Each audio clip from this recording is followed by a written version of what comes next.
उत्तर प्रदेशच्या अमरोहा जिल्ह्यातील सैदनगली पोलीस ठाण्याच्या हद्दीतील देहरा मिलक गावात एका 25 वर्षीय तरुणीने गळफास घेऊन आत्महत्या केली। मृत तरुणीची नाव रुची असं आहे। ती टीजीटीची विद्यार्थिनी होती।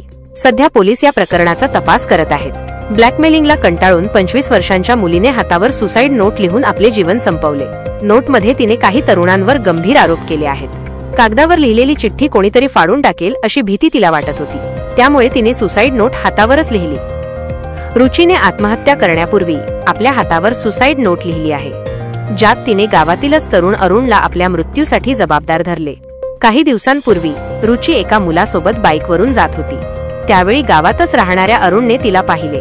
त्यानंतर त्यांनी तिचा त्या मुलाबरोबर बाईकवरून फिरतानाचा फोटो काढला। या फोटोच्या माध्यमातून तो तिला ब्लॅकमेल करू लागला। घरी नाव सांगेन अशी तो धमकी देऊ लागला। त्यामुळे रुची घाबरली होती। रुचीच्या कुटुंबियांनीही अरुणमुळेच मुलीने आत्महत्या केल्याचा आरोप केला आहे। अरुणने सुरुवातीला पैसे घेऊन प्रकरण मिटवण्याचे सांगितले होते। त्यानुसार रुचीने त्याला 5000 रुपये दिलेही होते, पण त्यानंतर त्याने पैसे मागणे सुरूच ठेवले। त्याने तिच्याकडे 50,000 रुपयांची मागणी केली। सततच्या ब्लॅकमेलिंग आणि मानसिक त्रासाला कंटाळून रुचीने हे टोकाचे पाऊल उचलले। तिला हा त्रास सहन झाला नाही।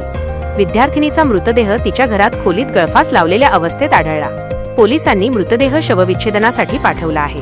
कुटुंबियांच्या तक्रारीवरून अरुण आणि त्याच्या भावाविरुद्ध गुन्हा दाखल केला आहे। पोलीस म्हणाले की सुसाईड नोट आणि इतर पुराव्यांच्या आधारावर प्रकरणाचा तपास केला जात आहे। या घटनेनंतर संपूर्ण गावात एकच खळबळ उडाली आहे।